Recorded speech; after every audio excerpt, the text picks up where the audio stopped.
চাচ্ছেন আপনি? আমাদের যে সহযোদ্ধারা আছে, অরিত্র আরও অনেকেই আছে যারা অনশনে বসেছে, অনশন করছে। এছাড়াও যারা আরও বাকি আছে তারা সঙ্গ দিচ্ছে। আমিও এসেছি ওদের সঙ্গে সঙ্গ দিতে, কারণ আমার শরীর খুব একটা ভালো না।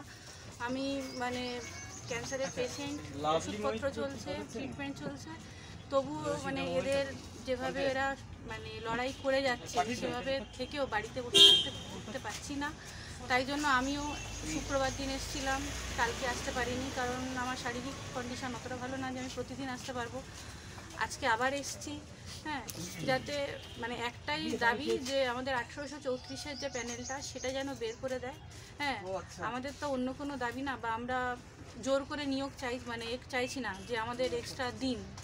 শুধু আমাদের যেটুকু দাবি সেইটুকু দিয়ে দিলেই আমাদের আর কি মুক্তি হয়।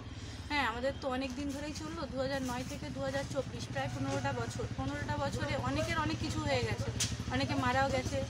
আজকে আমার যে অবস্থা, আমি হয়তো আগামী দিনে বাঁচতেও পারি, নাও বাঁচতে পারি, সেটা আনসার্টেন। হ্যাঁ, কিন্তু যদি অন্তত চাকরিটা পাওয়া যায়, তাও তো অন্তত মানে মনকে শান্ত দিতে পারবো যে না বাবা, আমরা চাকরিটা পেয়েছি। হ্যাঁ, এটাই একটাই নিবেদন যে মাননীয় মুখ্যমন্ত্রীর কাছে, যে আমরা যেন চাকরিটা পাই। আমাদের দিকে একটু দেখুন, আমরা অনেক দিন ধরে আছি, আর কতজন এইভাবে অসুস্থ হবে, কতজন হসপিটালে যাবে। হ্যাঁ, আমরা চাইছি যে আমাদের মুক্তি দিন। প্রীতিকণা পুরকাইত।